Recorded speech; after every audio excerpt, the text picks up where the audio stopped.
Okay, welcome back to another vid. The Friday Brew. Not on a Friday, never is. Got my tea ready, gonna have a slurp. Why not? So yeah, I think this is my first vid since August, and then the one before that was June. So pretty dreadful. Obviously been a bit busy, but quite clearly being lazy too. And you know what it's like when you just get through, or go through one of those phases where you kind of want to make a vid, because I do like making vids, but you don't do it and you put it off, and then you kind of question whether you can be bothered at all, ever again. And of course you do want to do it, you've just got to do it. I've still been watching the odd vid here and there, but not massively, not really. It is pretty quiet on the YouTube front, I have noticed that. But on the flip side, I've heard a few other people say that as well, or, you know, in the gaming community, especially in our kind of circles. Oh, it's very quiet, not many people making vids. And yes, that is true, but I think some people, maybe myself, not as much, but some people are maybe guilty of not branching out and subscribing to more channels. Because if you've been on YouTube a long time, making vids that is especially, and you maybe haven't made anything for a while, and maybe part of the reason you've not made anything is because you've not seen other people making vids, it's probably because you subscribe to a load of old channels that you've been subscribed to for years, and naturally, you know, they're not really making vids. You've kind of got to, you've got to reinvent the wheel a little bit. You've got to move with the times. Don't just stay subscribed to people from, you know, 4, 5, 6 years ago or more, because naturally they're going to stop making vids. You have to constantly discover new channels and subscribe to new channels to keep it fresh. And if you do that, you start to notice less and less that there's not people making vids that used to make vids, because other people are continuing to do it. So you've got to stay with the times. You really have to. And I know a lot of people will be like, oh, but there's no new channels out there. Trust me, there are. There are hundreds of new channels, gaming or otherwise, just starting off. You know, it's not all kids. It's people in their 20s, in their 30s, in their 40s, maybe older, you know, who just like gaming or anything else for that matter. And yeah, people of all ages. So there's hundreds and hundreds, thousands of channels out there. Hundreds of thousands of channels. If you just look, you'll find it. Whether you want to subscribe, that's a different question. But content is out there. You've just got to look for it. Don't think, oh, no one's making gaming videos anymore. It's not true. They are, but maybe just the circles that you kind of socialise in on YouTube, maybe they're not, but other people are. So bear that in mind. Look for new content, and that may even inspire you to making vids. It's a party political broadcast from the Blue Tonic 78 party. So yeah, what else can I say? Oh, look at the state of the hair, state of the beard, absolutely ridiculous. The only benefit, because we're in October now, I mean, how did that happen? It's just this year, I tell you what, it's flying by like no other. But the benefit to having a bit of fur on your face when it gets to these cold months, maybe we're not there yet, but we're very much getting there, is that, well, it keeps you warm, obviously. But and so does a nest. And this is just a nest, like a bloody mullet back there. Look at the state of this. But I am getting my hair cut tomorrow. So when I make my next vid, whenever that is, and hopefully it'll be soon, then I'll look a little bit more presentable, and I'll probably have a shave as well, really.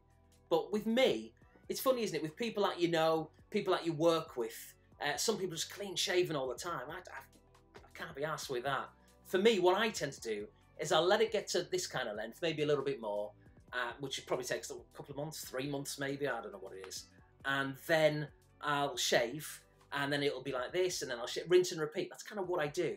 I'm never completely clean shaven, not really, other than, you know, the first few days after a shave.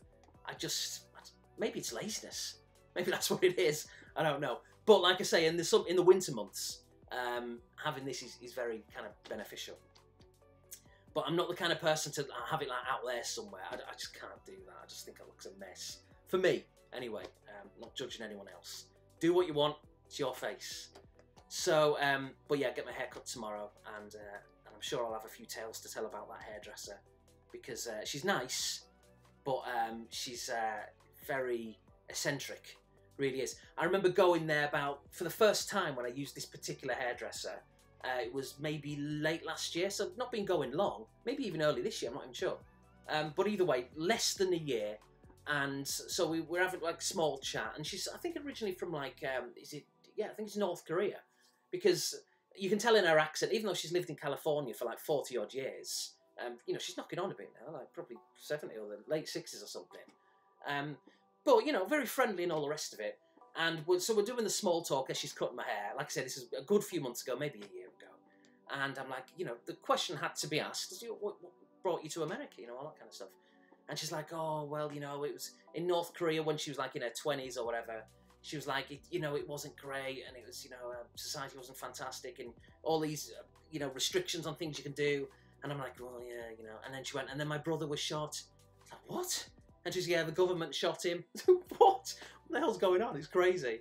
So I wanted to know more about this story and her background, and so she was telling me all this stuff, and, you know, I'm just nosy anyway by nature, so I wanted to know. But listen, I didn't know her brother was shot, and if she didn't want me to know, she wouldn't have said. So that's the way I look at it. If people open the door with information, then they're happy to tell you even more than that. So I had my haircut, she did it, all the rest of it, the classic, you know, where she gets the mirror and you kind of look at it and go, well, yeah, because no one ever says no. Even if you hate it, you go, oh, yeah, good, thank you. And then she said, I said, oh, you know, what's the damage? How much is that going to be? And she was like, I think she said something like $35. And I paid by cash, but $35 is around about sort of 28 quid, going to be precise, 25 to 30 quid, there or thereabouts. And I didn't have, like, I was going to do a tip anyway, but I only had 2 20s. So I just gave her the 2 20s, and I went, oh, you know, keep the change in a tip kind of thing. No, I think she said like 32. So I give her like an $8 tip. So just gave her the 2 20s to make 40. And she went, oh, thank you. And then outstretched her arms like that. And it was really awkward. She was standing like just in front of me, the distance we are, me and you. And she went like that. And I was like, what's she doing? And I'm thinking, does she want, and she kind of leaned in. And so I kind of leaned in as well. And we had a hug. As if, is this a North Korean thing? I don't know what was going on, but there's this awkward kind of like thing where I was sort of patting her like on the back and she wouldn't let go. Like, it felt like an eternity. And I don't know, like I say, maybe it's just a North Korean thing, maybe it's a California thing that I'm unaware of. I have no idea. So I gave her a hug, came back home, told my wife about it. I was like, that's a bit weird. But, you know, we had a laugh. And then the next time I went, I thought, is it going to happen again? And it did. It happened again. So maybe it's just a hug that she does. Maybe it's North Korean custom. I've no idea. But I guess it's a good thing, isn't it? You know, to be nice. I just wasn't expecting it, that's all. I have never, ever, ever in my life, either in America or the UK, ever had my hair cut and then the hairdresser give me a hug. It's never, ever happened, but there we are. So what else can I talk about? Yeah, I've wrote there in the corner, Serena Williams rant. So was it the final of the US Open? This is probably a good few weeks ago, wasn't it? Maybe early September, can't quite remember.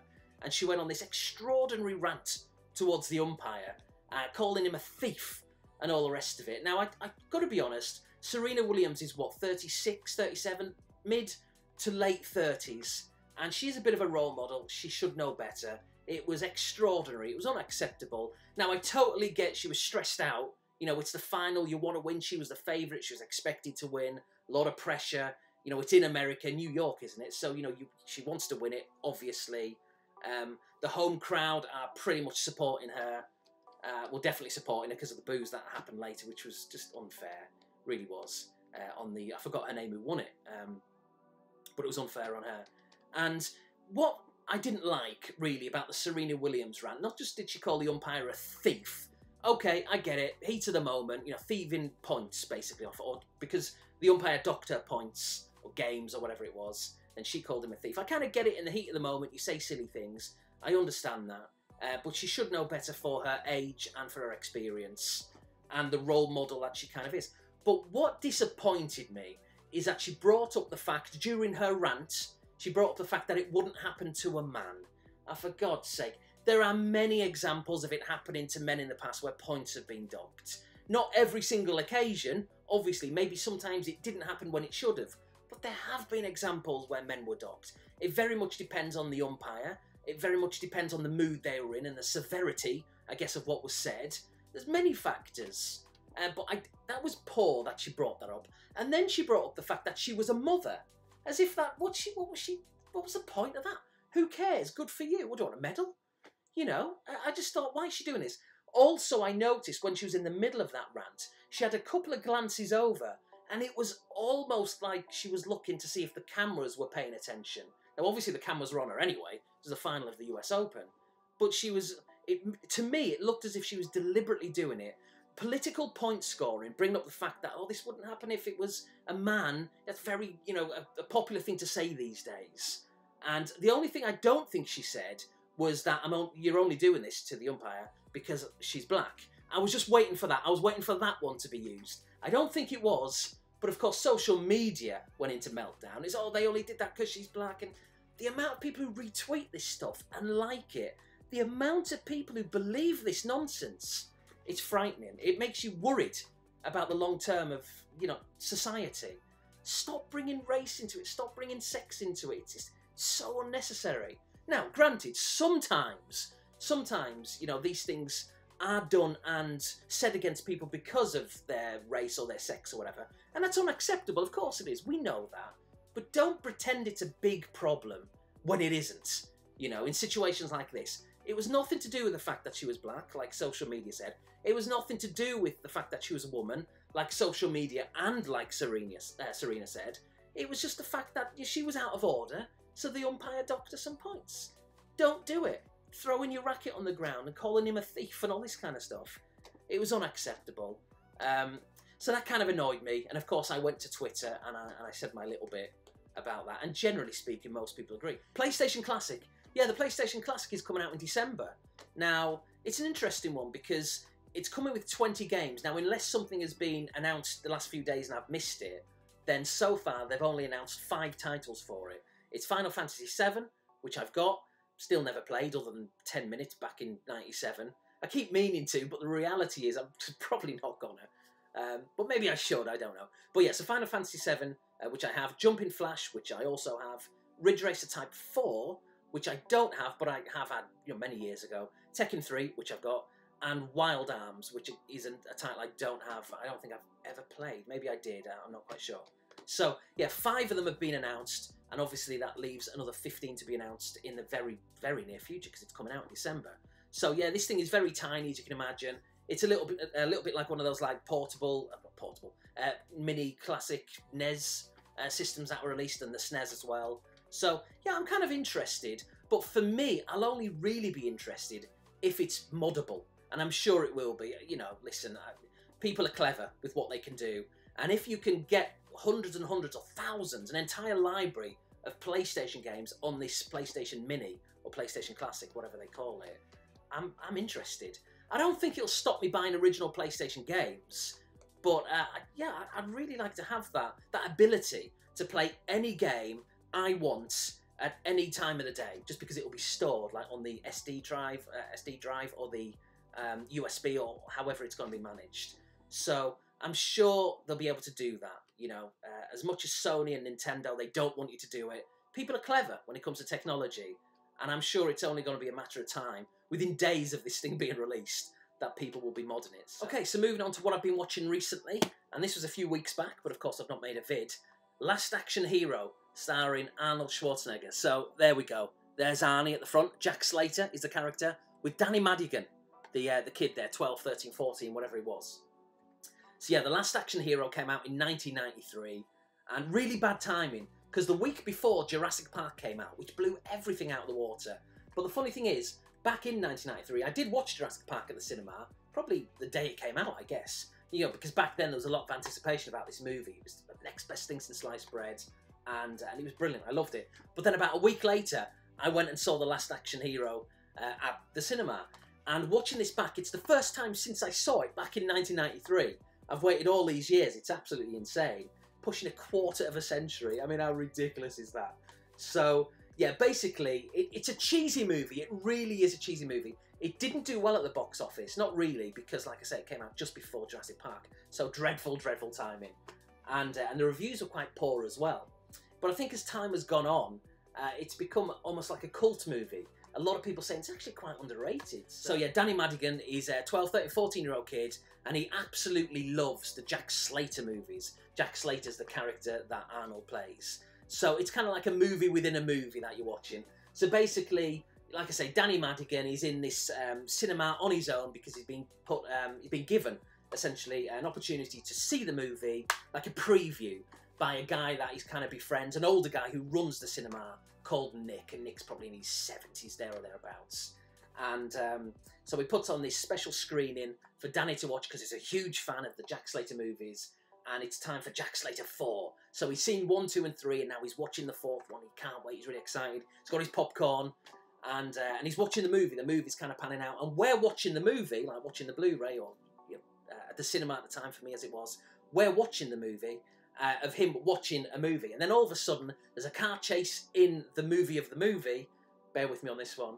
And so the bad guys are chasing Arnie, and they throw some dynamite, and Arnie picks it up from the back of his car. I think that's what happens, and he throws it in the movie, but then in the movie it lands in the cinema where Danny Madigan is. Are you with me on this one? It's kind of complicated, or I'm making it more complicated than I should do.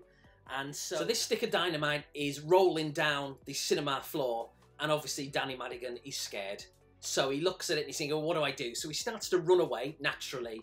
And when the explosion goes off, the next scene we see is Danny in the back of the car with Jack Slater in the movie. And so Danny can't believe it because he's a massive fan of Jack Slater. So he's in the movie. Jack Slater, Arnie is like, what the hell are you doing here, kind of thing, because he's not expecting that. And the rest of the movie is basically, it's just ultimately Danny helping Jack Slater to fix the rights and all that kind of stuff. Fix the rights, fix the wrongs, and make them right, I should say. So it's really cheesy. It's a very cheesy movie. The acting at times, it's not awful, but it's just typical early 90s. Came out, like I say, in 1993. So it is what you expect it to be, a really kind of cheesy movie. But I do like it. It's got some really clever comedic moments in there.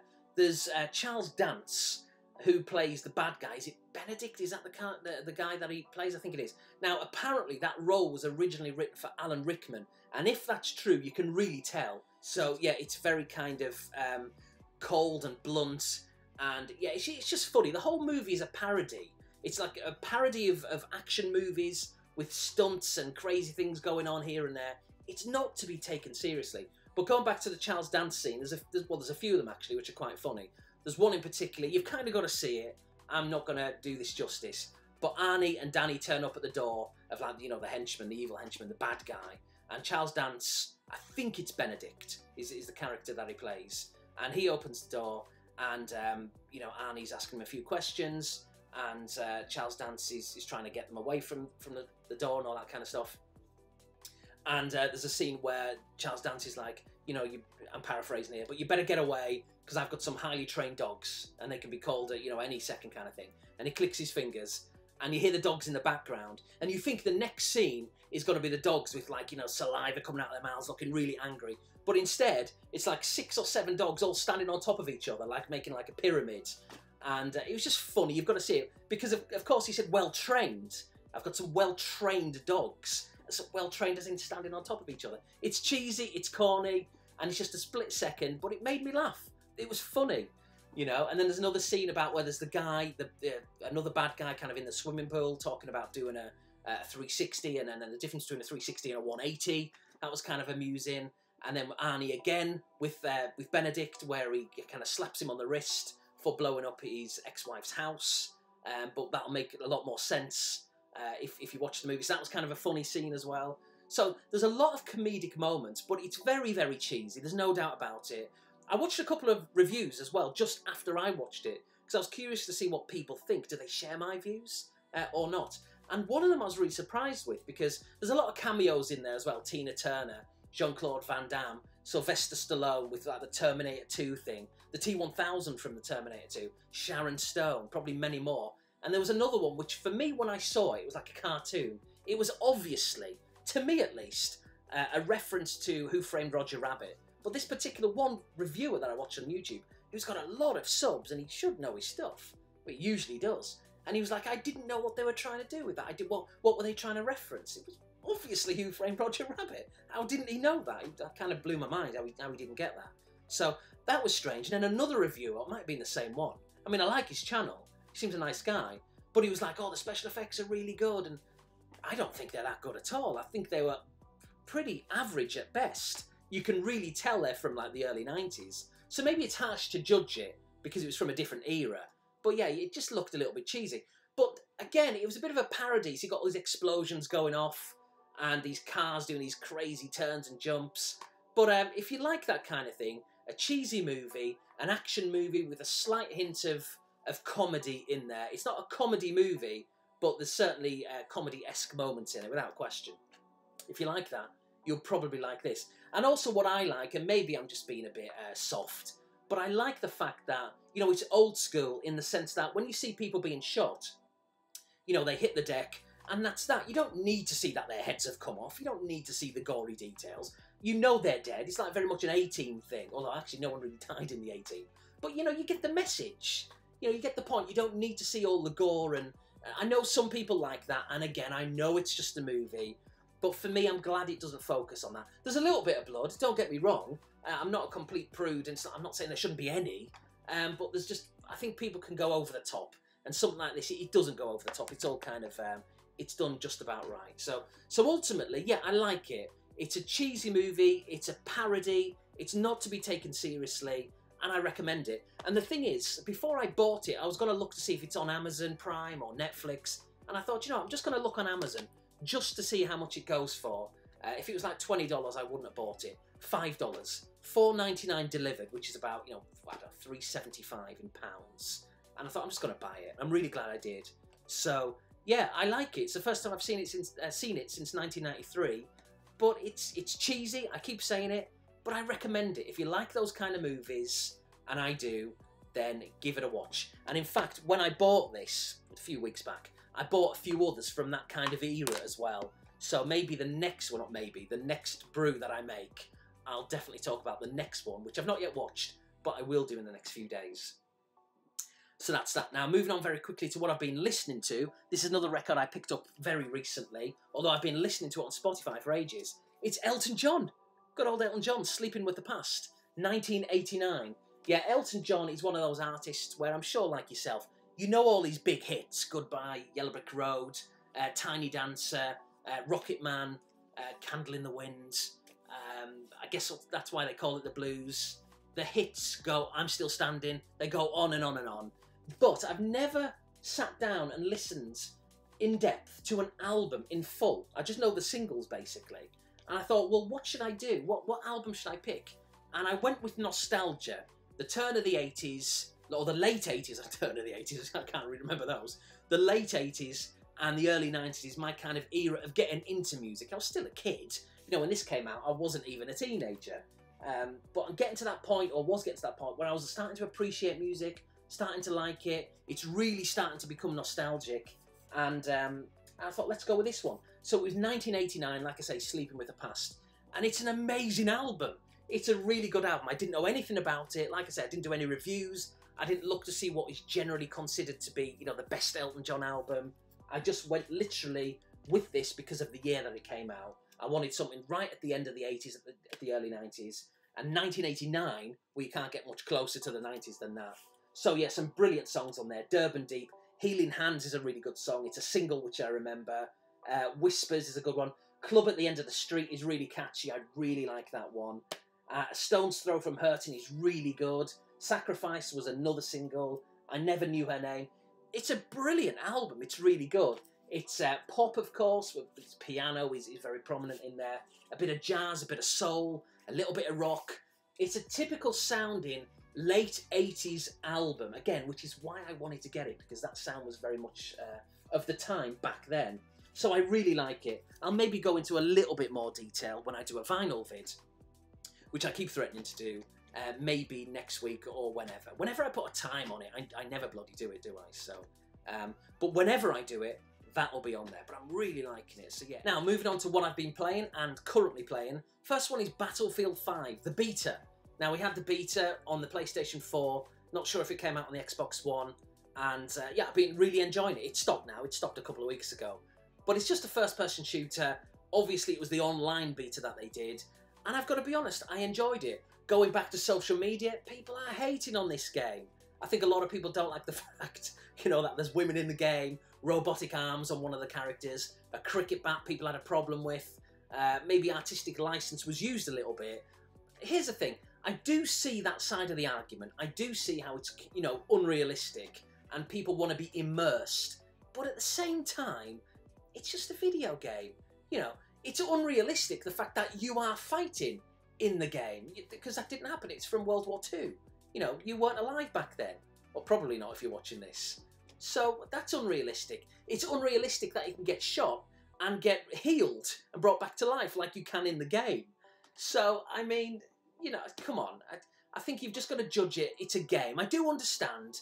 Maybe sometimes developers do go a little bit overboard with some of the license that they use, and maybe sometimes they're playing up to what's popular, you know, at the time, are putting extra, you know, loads of women in, all that kind of stuff. But I don't really have a problem with it, not really. But then again, maybe I'm not a hardcore gamer. Maybe that might surprise some people. I'm not. I'm just a casual gamer. Maybe if you're a hardcore gamer, it's a big deal to you. So maybe if that's the case, I'm not really qualified to talk about it then. But for me, and I can just go on my own, you know, personal views, for me, I don't really care if the lead character is a woman. I don't really care if it's Battlefield 4 and it's a woman or a man with a robotic arm. I do see how it's like, how's this working? It's a bit kind of weird. But it wouldn't stop me playing the game. It wouldn't stop me buying the game.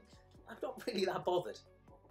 So yeah, so social media went into a bit of meltdown and people saying they're not going to buy the game and all that kind of stuff. But just judging it for a multiplayer, a Battlefield experience, I quite liked it. It's the same old really. Just looks a little bit nicer, you know, with a few new features here and there. It's just a typical first-person shooter, single-player campaign, I guess, an online game. That's all it is. If you like the other ones, I think you're going to like this. So, yeah, I'm looking forward to it. I've actually recorded a clip, and I put this on Twitter a few weeks back, so I'll play it for you. In fact, what I'll do... Oh, no, I was going to kind of play it while I'm kind of talking, but you'll see it in the background, and if I remember rightly, what happened is I'm basically running down this corridor, and I see a teammate of mine shooting what can only be an enemy, I'm presuming, unless he's trying to do some team kills or something. And I'm thinking, right, well, I'm going to surprise this enemy. What I'm going to do, when my teammate stops shooting, I'm going to jump down, like a bit of a trick shot, and start shooting him. And that's exactly what happens. I do. I jump down, I start shooting him. You may have seen, or be seeing, the hit marker. So I do get him, but I don't kill him. And he kind of runs into the corner, and he throws like a, what's it called, incendiary grenade. So the fire kind of starts. And of course, it starts to go on me, and I jump down to the ground or hit the deck immediately. Because, you know, I don't want to burn, obviously. So the fire gets put out eventually, and I'm lying there prone, but pointing the gun at the doorway as the fire's there. Because this guy could come out at any moment, and I want to be ready. So the fire kind of extinguishes and goes away, and I kind of gradually, gingerly get up, and I go around the corner, and he's not there. But I'm ready, because he can come out at any moment. Like I said, you're probably seeing this, or maybe have seen it already. And then all of a sudden, as predicted really, and I was expecting it, he runs out. But I get there first, and I shoot him. But then straight away, his teammate is also in that room. And then he starts to come out, but before he gets a chance, obviously, you know, I, being an amazing first-person shooter, an amazing gamer, even though I'm not a hardcore gamer. But I was anticipating it, so I shot him as well, with the last bullet in the clip, I think, which was the headshot. So it's a really good clip, and I thought, I thought it was good anyway. So I thought, right, I'm going to record that. So I did. I recorded it on the PlayStation 4's inbuilt game camera. More of that in a second. And uploaded it to Twitter, maybe even Facebook as well. It was like, I was really proud of it. It was ridiculous. But yeah, I like it. I think it's a good game. Will I buy it at launch? I'm not sure about that, but I think I will get it eventually. The single-player campaign, I think, is going to be a continuation of the war stories from Battlefield 1. So it's not a traditional campaign, as in you just start the story and you go all the way through, and it's like, you know, a 6, 7, 8, 10 hour, 12 hour story campaign. It's not that. It's little stories broken up, like maybe a dozen or possibly even less. I can't remember how many Battlefield 1 had. Maybe 8, 9, 10 perhaps. And then the other game I've been playing, and this will lead me on to something which I'll briefly talk about, is Pro Evolution Soccer 2019 or 2019. Again, on the PlayStation network. I downloaded it, so that was a bit risky. I don't usually... More and more I am downloading games, but in more recent days I've been taking a step back thinking, oh, actually, maybe I'll still download some, but maybe I still might buy the odd physical game here and there. Maybe I was a little bit too quick in coming to that judgment of just going digital. Maybe I'll hold off on that. Maybe I'll go a bit 50-50. So, but yeah, maybe that's for another day. So 2019, PES 2019, I do like it. It is a good game. The reason I'm playing PES right now is because I've become a little bit disillusioned with FIFA. I will get the new one, of course I will. But the last few for me have been the gameplay's become a bit stagnant. In fact, in many ways, it's become a little bit worse. It's not as good as... It was either FIFA 14 or 15, which is quite fast-paced, and I really liked it. And then whatever the next one was in the series, I guess if it was FIFA 14 I'm referring to, then FIFA 15 was the one. And if it was FIFA 15, then FIFA 16 was the one. But whichever one it was, the gameplay, I immediately noticed, it was like, oh, this isn't as good as the other one. And since then, it's just kind of been on a... Not so much a decline, but it's become stagnant.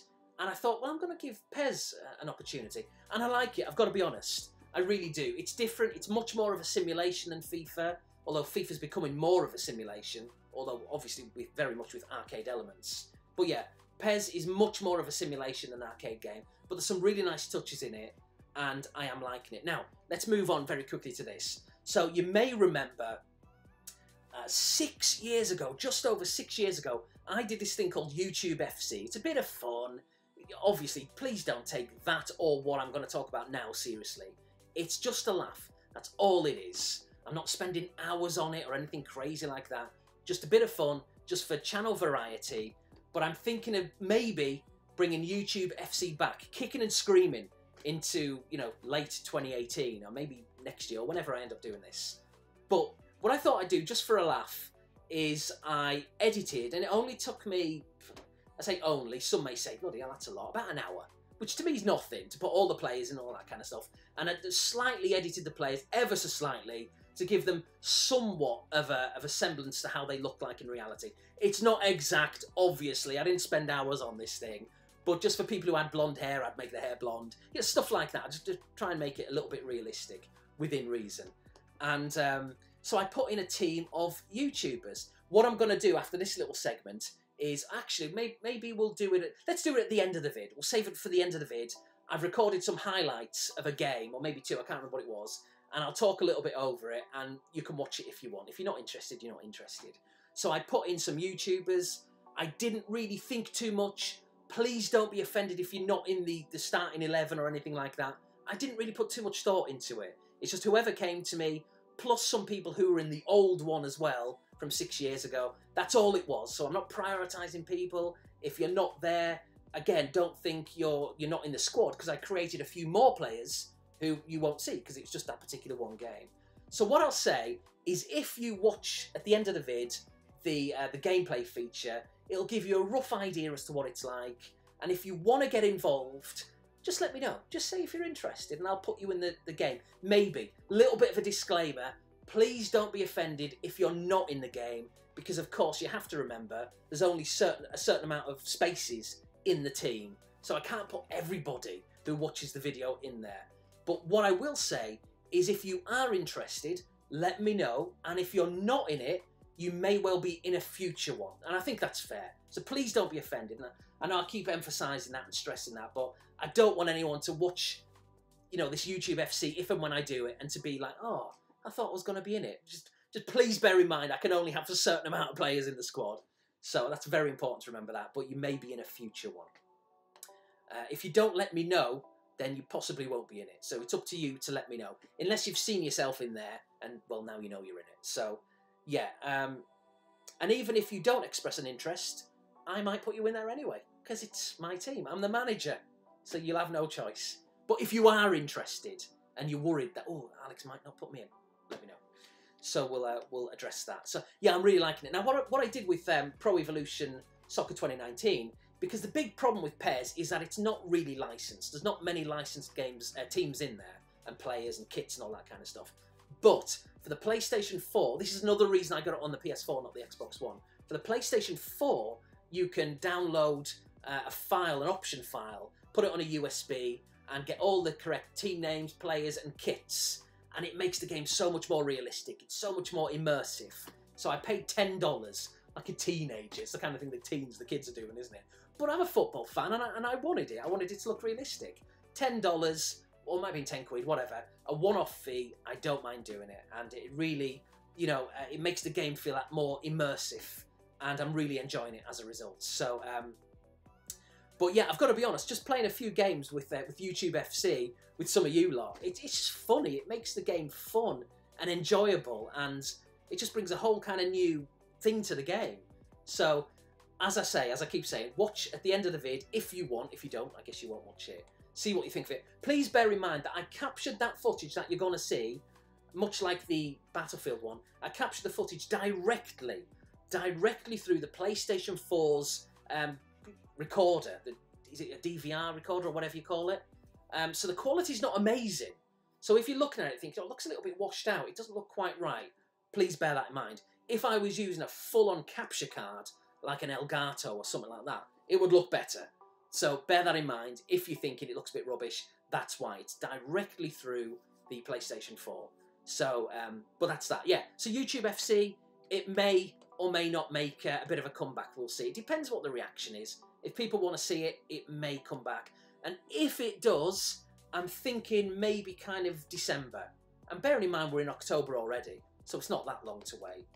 What I may do is maybe on the occasional vlog, on the build-up, I may put like a game at the end of the video, at the end of the vlog, like as a friendly, like a build-up, a bit of a teaser for all those that care. But we'll see. So, but that's that. Anyway, we'll move on to the questions. There's a few here. Thank you very much for anyone who asked them a few weeks ago. And yeah, so the first ones are from AdiSneakerFreak. That's Steve. Thank you very much, Steve. The first one is 3 memorable arcade games you played as a kid and the when and where stories behind them. So I've picked 3.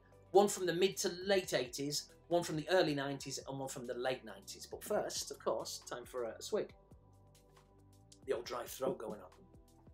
So, yeah, from the mid to late 80s, I've gone with Noah's Ark. That's not the game. There was this place called Noah's Ark. It was in Weymouth, because remember, as a kid, we moved down to Bournemouth, and Weymouth's probably half an hour away. So maybe we were on like a day out or something, I can't remember. But there was an arcade called Noah's Ark. The dangerous thing about it, when I look back, is Noah's Ark, as you can probably imagine, being an ark, you know, on water, was actually an arcade on water. How dangerous is that? With all the electronics and all that kind of stuff. But back then, it was like the 80s, so people just didn't care. People didn't think. It was like we were all stupid back then. So there was an arcade machine, or like a building, floating on water, and you had to kind of walk on this like kind of gangplank to get there. And it had all the classic kind of mid to late 80s stuff. So the one which springs to mind and immediately sticks out, and this is my pick, it would be Space Invaders. And I think it was the classic Space Invaders as well. You know, the basic kind of graphics. You've got those kind of barriers, you know, above you and between you and the aliens that are coming down the screen. And you can chip away at the barriers if the enemies shoot them or if you shoot them. It's like a shield, isn't it, essentially? So I used to love that. So when we first moved down there, kind of in that mid to late 80s time period, as a kid, I loved going to that Noah's Ark. And because it was Weymouth, it was 30, 40 minutes away. We didn't regularly go there. But whenever we did, I'd always say to my dad, oh, can we go to Noah's Ark? And of course, he said, yeah, and we did. And he loved it as well. I mean, he wasn't and isn't a gamer. But, you know, he'd have a go on it and all that kind of stuff. And so that's really nice memories of me just playing on that game. And there was other stuff, but I can't actually remember what else they had. But it was the 80s, so that just you name it, they probably had it. Now, in terms of the early 90s, I've gone with Teenage Mutant Hero or Ninja Turtles. And a specific memory, which I have mentioned before, so I'll keep it a bit brief, of me, Rob, Danny and Sam. And we were watching a movie, might have been this one, might have been Last Action Hero, probably would have been a bit before actually, maybe a year or two before. Yeah, I honestly can't remember what the movie was. It could have been something like Home Alone. Anyway, whatever it was, we were waiting before the movie started in the UCI cinemas in Poole, next to Bournemouth. And we were waiting to go in there, but we had like kind of half an hour to kill. So we bought like some pick and mix and all that kind of stuff. And we were sitting around and, got still another 20 minutes. And we thought, well, let's go on Turtles on the arcade machine, the big 4-player cab. And back then it was 1990 or 91. So Turtles was, you know, it was massive, obviously. So we went on that and we played it, all 4 of us, and we finished it. We finished the game, all 4 of us playing the game. And it was an amazing feeling. But there was some kind of cheat mode, which I don't know, even to this day, I don't know what we did. But it was something along the lines of when you ran out of credits, if you put your 50 pence in or whatever it was, while everyone else is playing, I think other players had to be playing at the same time. But if you put your 50 pence in, and then you immediately started repeatedly whacking the button, your credit button, you could see the screen going credit 1, 2, 3, 4. It kept going up and up and up until it got to a limit of like 10. So for like, you were given like 10 credits for the price of 1. It was some kind of weird cheat mode. I don't know why. Everyone I've ever spoken to has went, oh, I've never seen that before. I'm telling you it happened. I'm not making it up, it happened. Maybe it was that particular one system, maybe it was the way it was set up, with some kind of free play on there. I've no idea. But we all finished the game, thanks to this, you know, cheat mode, if you like, of infinite credits. And yeah, absolutely loved it. It was a brilliant game. You know, I'm a sucker, obviously, as you know, again, a cameo for this. I'm a sucker for like the early 90s, late 80s, early mid-90s. Just because of my age, it's nostalgia, isn't it? So when I think of the Turtles, brilliant, absolutely amazing. So I'll say that one, Steve, for that. And in the late 90s, I've used, or I'm going to use, Virtua Striker 2 as my example of a nostalgic kind of arcade game I played. You say as a kid, by this time I was in my late teens, very late teens. So it's like I think it was, if I can be precise, I think it was 1997. And I went out for the day with my friend Sam, again, I just mentioned him, who was part of the Turtles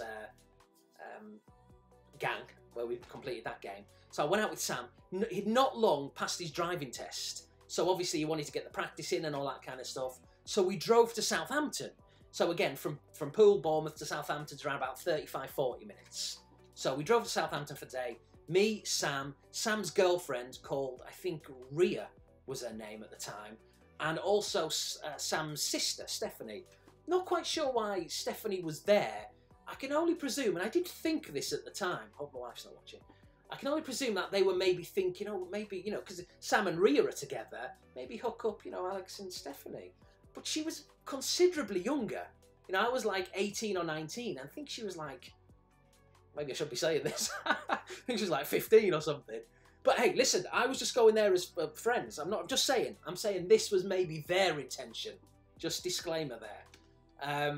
And I'd never, ever, ever, ever, it's important, looked at her like potential, oh, I wonder if, oh, never. She was just Stephanie, who I'd known for years, since she was like, you know, that high, whenever I'd go around Sam's house and his brother Tom. So whenever I'd go and hang out with them, she was there. So she's just like a friend, really. Honestly, there's no dodgy ending to this story, don't worry, at least not that I'm sharing with you.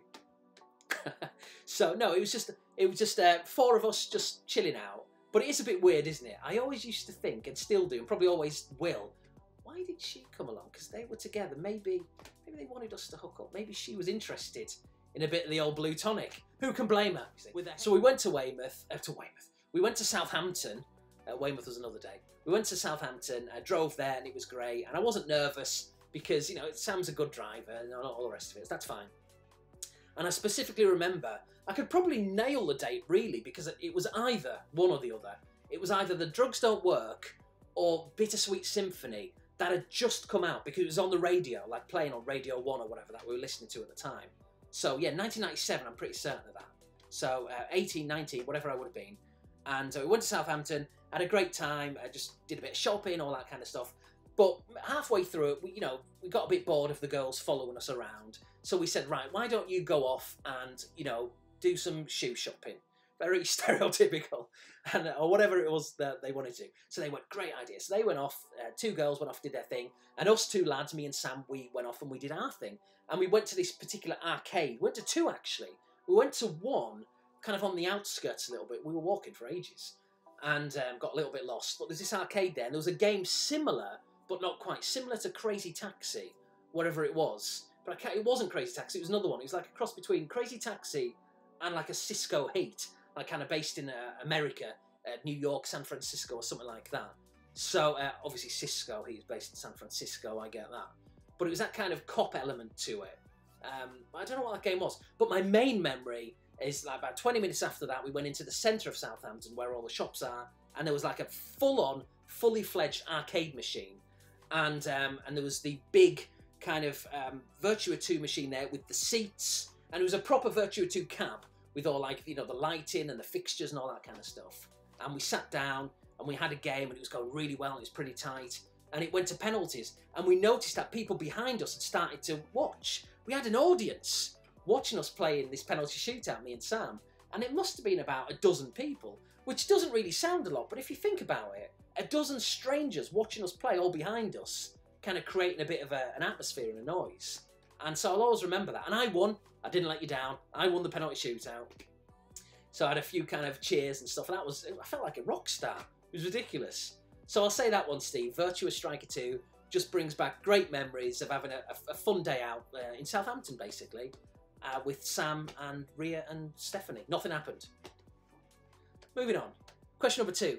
Oh no, so that's from Pete. That's the one upcoming. Question number 2 is, what console did you really want as a kid but have never owned? Well, I'll keep this quite short, Steve, because I have talked about this in the past.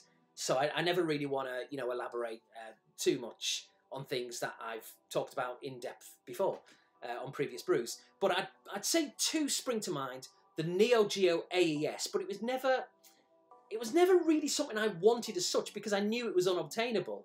It was unattainable. I could never... Unobtainable or unattainable? Maybe both work. It was something which I was never realistically going to get. They were so expensive. You never saw them in the shops. But of course, you saw them all the time in C&VG and other gaming magazines. So it never got to the point where I realistically wanted it, but me and my friends kind of also at the same time did want it. But it just wasn't a viable option at the time. The only other one is the NES. Once again, it comes back to Teenage Mutant Hero or Ninja Turtles. When that NES Turtles pack came out, I really wanted it for a brief moment in time, but I didn't end up getting it. I do still like the idea of getting it. It'll have to be in good condition. But here's the thing, I've got the game on the NES, the Turtles game, and it's not very good. But I do like putting it on every now and again for a bit of a sort of a nostalgic blast, even though I didn't play it back in the day. I just always wanted to. So, we'll see. So I'll say those 2. So thank you very much, Steve, for those questions. Pete, Snestastic, thanks, Pete, for these. Question number 1. If both Sony and Microsoft release a streaming box next gen, will you buy the stream box or the physical media box? Yeah, I think the last I heard was that they're going to release 2 versions, as Pete just said. There's going to be one where it'll basically just be no discs and you'll stream the games. I'm not even sure if does that even include the downloading and the digital stuff, or is it strictly streaming, like kind of like Netflix? So there'll be that version and then the physical one. So if there's a physical one, I'm presuming you can download games. So I'll probably go for that one, to be honest, Pete. Streaming box, I guess it depends maybe how much it's going to be. But even though I am into digital games, and we've talked about that quite recently, and I did allude to that earlier on in this vid, I am into digital games, and I may get into them a lot more into the future. I do still like physical games. It's not like I hate them. I do still like them. So, yeah, I think for me, probably the physical media box. But I'll keep an eye on the streaming one. It'll come down to how much it is and how good is the streaming. How good is the technology. So time will tell on that one. I think it'll be interesting to see what you want to do, Pete, to be honest, because obviously I know you're very much a physical person, but also in more recent times you're kind of coming round to the fact that, well, maybe you'll give digital a go, maybe. Not necessarily in favour of physical, but have them both kind of working in tandem. So that's that. Question number 2. How has YouTube changed over the years for you as a content creator? Makes me sound special. And a viewer? Well, I think... Did I mention earlier on? I can't even remember. It was only about 30, 40 minutes ago.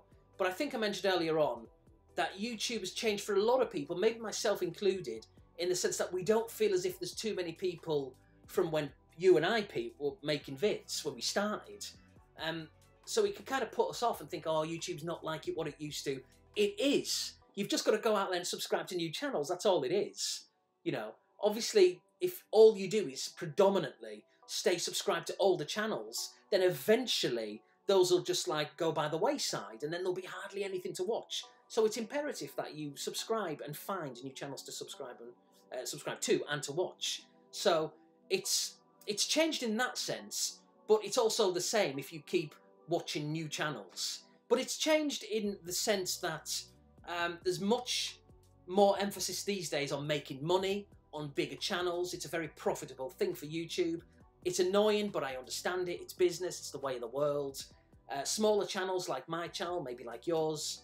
I know, Pete, you're on a lot more subscribers than me, but you're still, in the scheme of things, quite, a smallish channel. But most people watching this have got a similar amount of subscribers to me, or less. Or if you've got more, not much more. And yeah, it's very hard for us to get anywhere in terms of recognition and subscribers and to make it big and all that kind of stuff. But I've never wanted to make it big. Maybe you do, and if you do, great. I don't hold anything against people who want to do it. I used to kind of look at it and think, oh, sellouts, putting ads on their money, Patreons, and, you know, all that kind of stuff, donations, Twitch streaming. I did used to look at that as people who were selling out about 5 or 6 years ago. But in all honesty, it's not really for me. Certainly the Patreon and stuff, that's not for me. But I don't care anymore. Maybe it's just part of becoming older. Just let people do what they want to do. If you want to earn money by streaming and taking donations, good for you. I tell you what, I did watch a few streams. There's a few people I watch. I don't comment. They probably don't even know I'm subscribed. But I do watch the odd video they do. And they do streams. So just them playing games, talking live. And I'm not being funny. The amount of money that they get. It's even made me think, but I'm too lazy to do it. But it's even made me think, I tell you what, maybe I should do like some Twitch streams and get you lot. Suckers, give me some money. No, I'm only joking. I don't think it's for me. But joking aside, you know, a lot of people do donate money. And these people, for doing like an hour or two streaming, you can earn like $100, $200 or more. Just for an hour or two playing a game. Jesus. So, yeah, I'm not sure it's for me, to be honest. But I no longer judge people for doing it. It is what it is. Do what you want. So YouTube has changed in that sense, Pete. Also, for people like us who've been doing it for a long time, it is quite hard to reinvent the wheel. Because it's the same old. And it's sad. You know, it's sad when some people that I watch, or used to watch, stop making vids. We can all say that. Everybody watching this now knows of channels who used to make vids and no longer do it. And some of them may come back in the future, maybe not. But that's just life, isn't it? You know, it's just the way it is. It is quite sad, but, you know, as long as you want to make vids, then just do it. Don't put limits on it. I know, Pete, you've not made a video for a while, and you're having a bit of a break right now, as I have, really, 2 videos in 4 months or whatever. But the key for me is, and it's a personal thing, I love making videos. I love it. I love talking to you lot. If you like watching it, I'm really appreciative of that. And I really enjoy making content. But I no longer feel that obligation, which I used to. I used to feel an obligation to continuously whack out vids every week, or, you know, every other week, without fail, without question, without fail. I felt I had to do it because I was letting people down. And now I don't feel that. I would like it to be more regularly than 2 in 4 months. So, and I think I will be, because I'm feeling it again right now, the whole making vids thing. But I no longer have that obligation. I no longer care. I'd rather they didn't, but I no longer care if people unsubscribe. If they do, that's their choice. That's their life. That's their channel. They may regret it. It sounds like a threat, doesn't it? You'll regret unsubscribing from me. But what I mean is they may regret it in the sense that they will then see I'm uploading again, and they may have that awkward moment where they go, oh, I've got to subscribe again. So that's kind of awkward, isn't it, when you unsubscribe and then you subscribe. So for me, if someone hasn't made a video who I like watching for ages, I stay subscribed because they might make another vid. So, and I don't want to miss it. They're not going to clog up my feed with their inactivity. That's how I look at it. Stay subscribed to channels if you like their content. I'm still subscribed to channels that I've been subscribed to, that haven't made videos for 4 and 5 years. I'm still subscribed to them because I like their content. I quite like them as people. They may come back in the future. Don't unsubscribe from channels you like. It's madness, for me anyway. So have I answered that question, Pete? YouTube has changed. It's changed a lot, but ultimately, the fundamental basics at its core, it's still a great platform for me, for you, for everyone else to air their views for free, whenever you want, 24/7. You can talk about what you want, when you want, and that shouldn't be underestimated. You've got a voice. You've got a voice. Just don't feel as if you've got to conform and you have to make videos all the time. Make them when you want, but remember that it's still a great way to express yourself. And that's the beauty of it, even though it is absolutely much harder for small channels and smaller channels to make it. That's a fact. They favour the big channels, but it's still a great place to talk and to meet like-minded people. That was a long answer. Question number 3. How do we as a society help educate people about LGBTQ plus people without taking the left-wing approach of forcing acceptance? Yeah, I don't even know, Pete, what it stands for. obviously I've heard the acronym before. I'm going to hazard a guess that the L stands for lesbian, G for gay, B for bisexual, T for transsexual. Q, I'm not sure. I've got an idea, but I don't want to say because it sounds quite derogatory. Unless it was deliberately that word, which I'm not going to say, because it's like a form of self-deprecation. I'm not sure. And the plus, what does plus stand for? Again, absolutely no idea. You'd have thought, though, wouldn't you, that if they're going to have a term to use, they'd use one which is easier to say than that. Every time I say it, I've kind of got to look at it and lean in and go, hang on, let me say this slowly. LGBTQ+. Right, it's just, why don't you have something easier to say? It's too much of a mouthful, so to speak, obviously. So, to answer the question, educating people, I don't know. Here's the thing. I don't know how to answer it. Do people need educated? I'll throw that out to you. Do people need educated on it? The reason why I say that, and it's just coming to mind now, is when I was a kid, shock horror, there were lesbians, there were gay people, same thing I guess, there were bisexuals, and I'm going to hazard a guess there was transsexuals, cross-dressers and everything back then when I was a kid, and there have been since the dawn of time. So, when I was a kid, I wasn't made aware of that. I didn't know. But I didn't grow up abusing people. It's their life. They can do what they want. You may have a certain opinion as to whether people, you know, when it comes to people who have the op and all that kind of stuff, it seems very, very drastic. But then it seems drastic for me. It seems drastic maybe for you. Maybe it's not for them. If those as an individual, if they want to do something to their own body, it seems weird to some. Weird's maybe a strong word, but it seems unusual. But if it's them and they feel it, then it's their life, I guess, isn't it? But the point I'm trying to make, which I started to make, is when I was a kid, those people were around, and I didn't grow up hating them or wanting them to be ostracised from society. I didn't grow up thinking that because I was well educated. I was brought up well by my parents and in the schools I went to and within society. So what's changed? What has changed since then? So maybe we don't need to force anything onto people. Maybe forcing acceptance, I know you've said without forcing acceptance, maybe that encourages a form of bullying and encourages divisions between societies. Just let people be. At the end of the day, you are always, irrespective, you are always going to have a section of society who are going to judge people, who are going to hate people, who are going to think people are weird. Could be sexuality, could be religion, could be race, it could be anything. You know, it could be people who like retro games, modern gamers, young kids. Well, why do people like that old stuff? It's rubbish.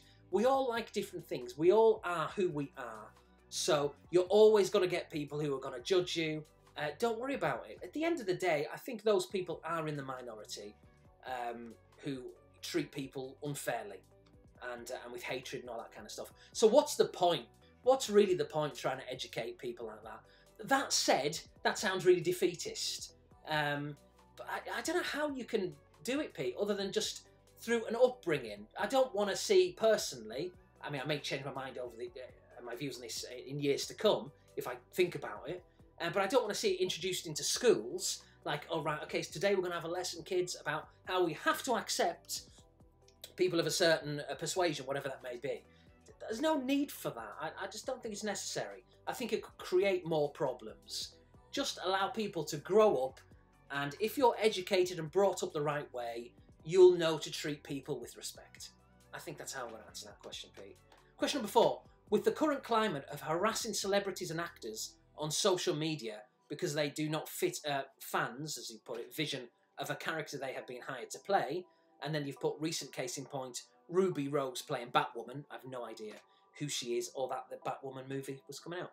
Will it inevitably cause famous people to stop interacting with the public, thus ruining fandom? So in other words, Pete's basically saying, I think, if I'm deciphering that, social media, you know, is it going to scare celebrities away if people are just going to be constantly abusive to them online?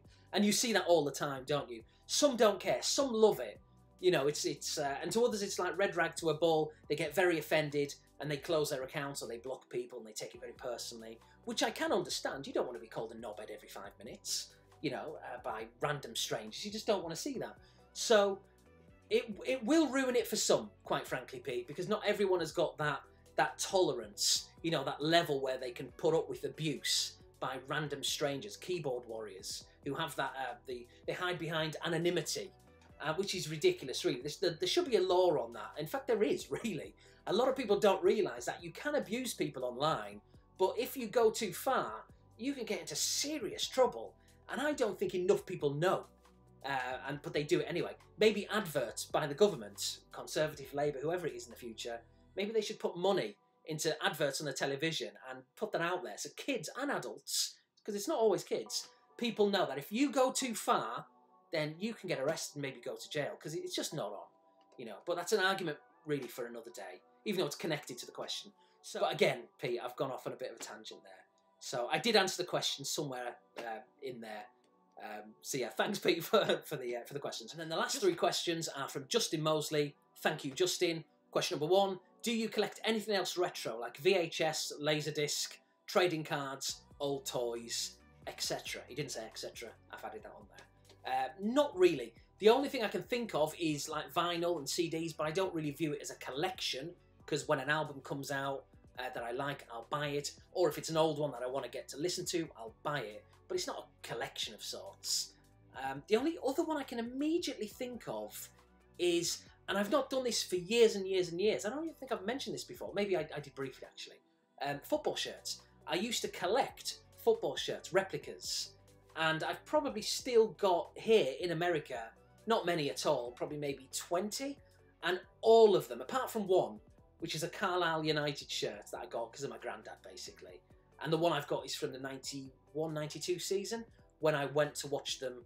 He took me to watch Carlisle play Blackpool. In fact, that game, I was on YouTube the other day. I might put it in actually for a bit of fun. You can't work it out because the quality's rubbish. But that game, Carlisle v Blackpool, 91 or 92, I think it was. I was at that game, and you can see me, but you can't work out it's me because of the picture quality. So again, I'll put it on there. So I bought that shirt because that was the shirt that Carlisle were having that day. That's the one they were wearing. So just a nostalgic thing, that's all it is. Every other shirt I've got, the other 20-something, whatever it may be, they're all Manchester City and Bournemouth, all of them. So I have thought about getting back into the old football shirts, but they're so expensive.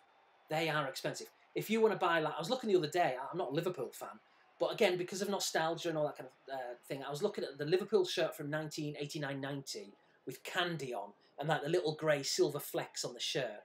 I love it. I really do like the shirt. And the away one as well, which is like the silver and red version. It's kind of like the role reversal of the home shirt, really. And it's really expensive. You know, to get one like an adult large, if you want like a kid size, but why would I want that? If you want an adult large or above, or medium above, really, you're looking at like, these things are over 100 quid. You know, which is fine for a one-off purchase. But if you want to get into collecting them, it's going to cost you a bloody fortune. So, yeah, maybe in the future I'll get back into it. Maybe I might do a video of the shirts I've got. Don't expect it anytime soon. But it's ideas for the future, I guess. Apart from that, Justin, I don't collect anything else. VHS, no chance. Laserdisc, never been interested. Rubbish, for me, anyway. If you or anyone else has got them, well, maybe show them on a video. I might change my mind. Trading cards, nah. Panini stickers, I used to. But again, not now. Old toys, I like the idea of it in theory, but I wouldn't know where to put them. And I don't even want to put them out on display. It's just not really for me, to be honest. But maybe in the future, I've toyed, so to speak, with getting old toys. I've just yet to take the plunge. Maybe one for the future. Question number 2. Are you running out of space for collectibles? Well, I just told you I don't collect anything, so no. Would you get a storage unit? I presume you mean if I run out of space. Well, I don't collect anything, so I'm not running out of space. I don't really collect anything. A lot of my games are stored in here. Let me just even show you. Like, I'll just pick something out at random here. What's this one? Pinball Dreams. That on the Amiga. What else have we got down here? Cruise for a Corpse. Another one. Let's grab something at random. What's this here? Blood Money for the Atari ST or the Amiga, whichever one that is. So the majority of my ST and Amiga games are all in here. Just bloody annoying me, actually. Just spotted a little bit of like a cat hair.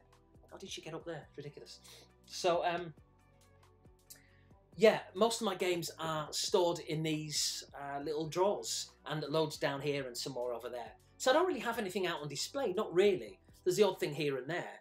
So I'm not running out of space. Would I get a storage unit if I was? Yes, I probably would. if I needed one, or maybe in the future if I do get a few collectibles. The one I quite like the look of, everyone seems to do it, so maybe it's a bit cheesy. It's like the glass kind of cabinets, which I think are IKEA, like these are. So I'd possibly do that. I think they look quite nice. But it's one of those things where, when I watch YouTube channels, maybe people, you know, whoever's watching this, for example, if you or other people have got like things out on display, glass cabinets, whatever it may be, I can watch that and think that looks really good. But I don't really want it for my own room. It's just not really me, to be honest. But never say never. And then last but not least, has Star Trek had its day? Yes, of course it has. It's rubbish. No hate. No, I've never been into Star Trek. Every time I've ever, and I mean ever, put Star Trek on, they're always standing around talking. No action, dialogue all the time. That's all. They're standing on the Starship Enterprise, talking. That's all it is. I just find it boring. Every now and again you'll get a Klingon will come on. But even then they're rubbish and you can't understand them. What's the point of that? People who speak Klingon in real life. I mean, this is the kind of Star Trek universe we're dealing with here. I've just got no time for it. Star Wars. I'm a Star Wars guy. And when I was a kid, it was Star Wars or Star Trek. You couldn't have both. I didn't know anybody who liked both. Maybe as an adult, you can do when you get older. Maybe I should be a bit more mature about it. But for me, it's Star Wars. I know that's not the question you asked. But Star Wars dominates everything. Star Trek to me is boring. I've not watched any of the new movies. The only times I've watched Star Trek, like I say, if I've randomly put the telly on and I've seen it where they've been standing around talking, or maybe when I was a kid, and it would have been when I was a kid, when I saw some of the movies, is it the Wrath of Khan? I quite like that, to be fair. So maybe it's the movies that I like and not the TV show. And then the only other time, and I mention this in my diary, I still need to do December. I've spent 5 years doing this bloody diary. Maybe this December I'll do it. We can finally nail 1995. But in the diary, I talked about a place or a situation where someone at work, I was at college, like it was kind of a part, I was helping out with this job. I was at college at the time. And someone brought in a load of Star Trek videos for us to watch. And we were forced. So I had to watch those very much under duress. And we watched loads of them. So maybe my annoyance kind of goes back to that. Being forced to watch Star Trek, you know, for several days in a row. I'm not sure. But it's just not for me, Justin. Never say never. Maybe if you're a Star Trek fan, you, Justin, or anybody else watching, then bearing in mind what I've said about I find it boring, they're always talking, maybe you should recommend a particular movie or a particular point at which to start watching Star Trek, and I might get into it. So anyway, that just about wraps up another vid. It's been a long one, of course it has. Stay tuned for the rest of the vid. It's going to be summed up in 5 minutes. It's really, really quick, so don't worry about it. But I've recorded some footage, like I said, of me playing Pro Evolution Soccer 2019 with a bit of a quickly made up YouTube FC team. It's just a bit of fun. It's a bit geeky. It's a little bit weird, I get that, but it's just a laugh, isn't it? That's all it is. It's channel variation, and it may kind of introduce like kind of channel interaction as well with me and you in the comment section. It'll just be something fun to watch, I think. That's the only reason I'm doing it. It's not for views. It's not for money. I don't monetize vids. None of that. It's just a bit of fun. And crucially, remember that the quality's rubbish because it's recorded directly through the PlayStation 4. So bear that in mind. Anyway, until my next vid, which I do keep saying will be a pickups vid. It might be, or it may be a vinyl vid. It'll be what it'll be. But until then, maybe next week. Thank you for watching, and I'll see you later.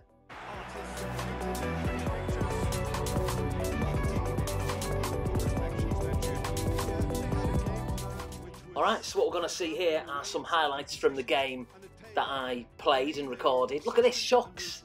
Adam, Shock 16 running straight through, completely unchallenged, and whacks it into the corner of the net. And look, I love this angle. You can see like when the ball goes in on the left-hand side of the screen as we're looking at it. And look at the kind of the goal frame shake. That looks so good. And the sun, it looks really nice. Now I should point out, well, I think I did mention it a few minutes ago actually, that here we are again with the run. Oh no, that's a second effort. That was a few minutes later, and I thought, is he going to score basically a carbon copy? But that one was blocked. Owen scoring here. This is a good shot. Again, Shocks with the assist. Nice little flick of the boot there. A great finish from Owen. Brilliant. But yeah, what I was going to say is that it's recorded directly through the PlayStation 4. So the capture quality isn't amazing. Bear that in mind. It's not as good as a official capture card would be, like an Elgato or something. And what a great finish by me. The greatest finish of the game, obviously. Outside of the foot there. Good finish. Assist by Ian Wilson, 1978. Yeah, it was funny because when I was thinking of who should I put into the team, I'd just spoken to Ian, albeit via like text, on the PlayStation Network. I noticed he was playing Tomb Raider, and I asked him, what he thought of it, because I maybe thinking of getting it. And because he was kind of in my mind in the there and then, I just thought, let's put him in the team. Even though he's not made a video for years.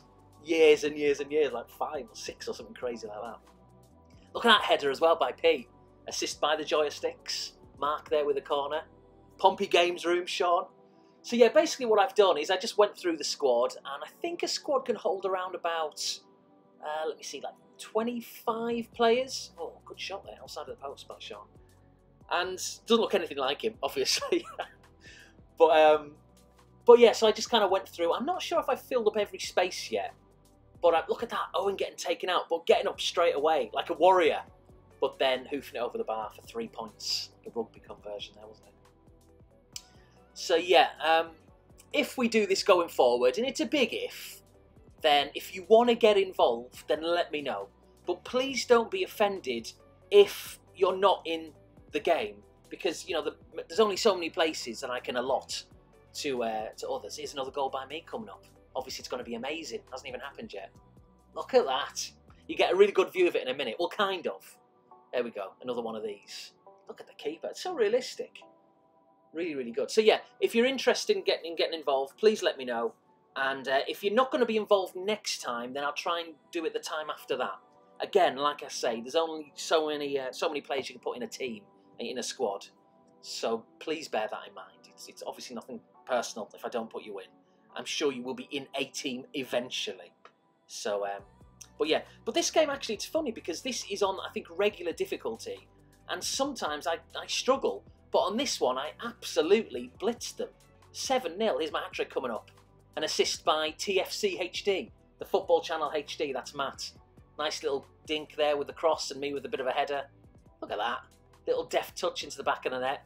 7-0. What a victory. And then Dirty Owen. Dirty Owen back in the YouTube FC days of 6 years ago. Back to his old tricks. So, but yeah, so as you can see, it's just a bit of fun. Nothing to be taken too seriously. You can see the team that were involved in that game there. And yeah, that's just a few players. Some of them I may take out, some more I may put in. We'll see how it goes. It's just a bit of fun. Something different for the channel, a bit of variation, and a bit of interaction between me and you, the subscribers, people who like watching my stuff. Whenever I can be bothered to make the vids, obviously. So yeah, if you're interested, let me know. And I'm sure we can maybe, at least eventually, get you into one of the teams.